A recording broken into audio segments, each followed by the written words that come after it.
তারা ধীরে ধীরে সেই ঘরে ঢুকল।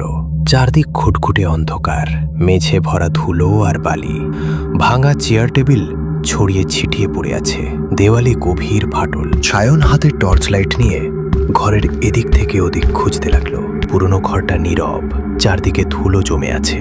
সে আলমারির পাশে তাকালো, তারপর টেবিলের নিচে কোণের দিকে কয়েকটা ভাঙা আসবাব পড়ে আছে।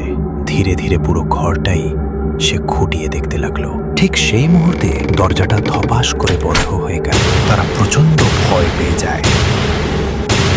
এটা কি হলো? দরজার কাছে তো কেউ নেই। দরজাটা নিজে থেকেই বন্ধ হয়ে গেল কি করে? আমরা ছাড়া তো আর কেউ নেই এখানে। তাহলে এটা কে করলো? আমি তো শুরুতেই বলেছিলাম এখানে কিছু ঠিক নেই। এই ঘরটা প্রথম থেকেই কেমন যেন লাগছিল, কিন্তু তোরা কেউ আমার কথা শুনতে চাসনি।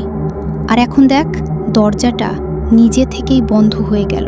আসলে এত ভয় পাওয়ার কিছু নেই। হয়তো অনেক দিন ধরে এখানে কেউ আসেনি, তাই সুযোগ বুঝে কেউ এই ঘরটাকে নিজের আস্তানা বানিয়েছে।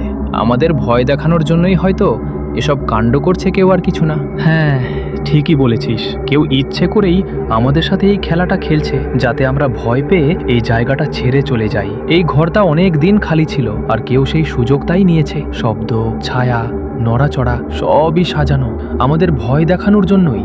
আমাদের কেউ এমনি ভয় দেখাতে আসবে না, কিছু একটা কারণ আছে। কেউ চায় আমরা এখানে না থাকি। এখানে নিশ্চয়ই কিছু একটা রহস্য আছে, কারণ ঘরে প্রবেশ করার সময় নিজে থেকেই গেট খুলে গেল। তারপর ঘরের কোণে রাখা ছবিটা নড়ে উঠল। আবার এখন এই দরজাটাও বন্ধ হয়ে গেল। সবকিছু মিলিয়ে ব্যাপারটা ভীষণ জটিল লাগছে। চল, আর দেরি নয়, এখনই আমরা এখান থেকে বেরিয়ে যাই। ঠিক তখনই হঠাৎ করে তাদের সামনে উদয় হল এক কালো ছায়ামূর্তি।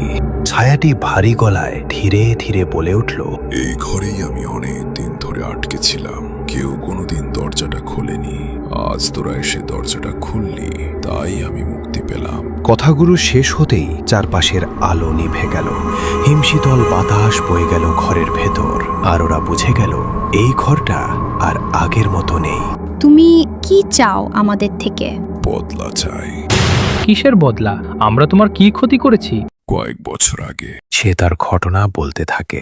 এই হলো মানসী, গ্রামের জমিদারের মেয়ে। আর এই হলো মানসীর বাবা, একমাত্র গ্রামের জমিদার, নাম সুখান্ত। তাদের দেখা যায় তারা কিছু একটা নিয়ে কথা বলছে।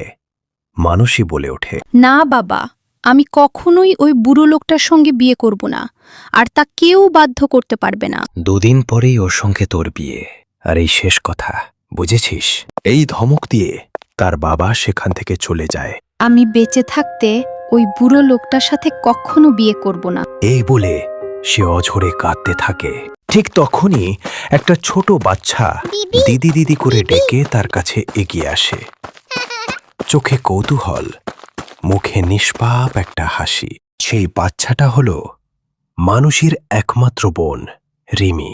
বিবি, বিবি, জানো আজ কি হয়েছে? কি হয়েছে আমার সোনা বোনটার? জানো বিবি, আজ না আমি একটা নতুন ছড়া শিখেছি। তাই নাকি? কি ছড়া শুনি? হাতিমা টিম টিম, তারা মাঠে পাড়ে ডিম, তাদের খাড়া দুটো শিং, তারা হাতিমা টিম টিম। খুব সুন্দর হয়েছে ছড়াটা। এইভাবে মানসী তার ছোট্ট বোনের সাথে রাগ, কষ্ট সমস্ত কিছু ভুলে গিয়ে তার সাথে গল্প করতে থাকে। তার পরের দিন তার বাবা তাকে আবার বিয়ের জন্য জোর করতে থাকে। মানসী এই কষ্ট সহ্য না করতে পেরে আত্মহত্যা করে নেয়। তারপর থেকেই আমি এই ঘরে বন্দি। কিন্তু আমরা তো তোমার কোনো ক্ষতি করিনি, আমাদেরকে যেতে দাও। আমি যেতে দিলেও ওরা যেতে দেবে না। ওরা যেতে দেবে না বলতে কারা যেতে দেবে না? আমি ছাড়াও এখানে আরো অনেকে আছে, তারা যেতে দেবে না। হঠাৎই তাদের সামনে ভয়ঙ্কর দৈত্যাকৃতির ছায়া উপস্থিতি হল। তোরা এখান থেকে সবাই পালা, আমি এদেরকে দেখে নিচ্ছি। তারা সবাই ঘরের বাইরে বেরিয়ে যায়। ভেতর থেকে ভয়ঙ্কর চিৎকারের আওয়াজ আসতে থাকে।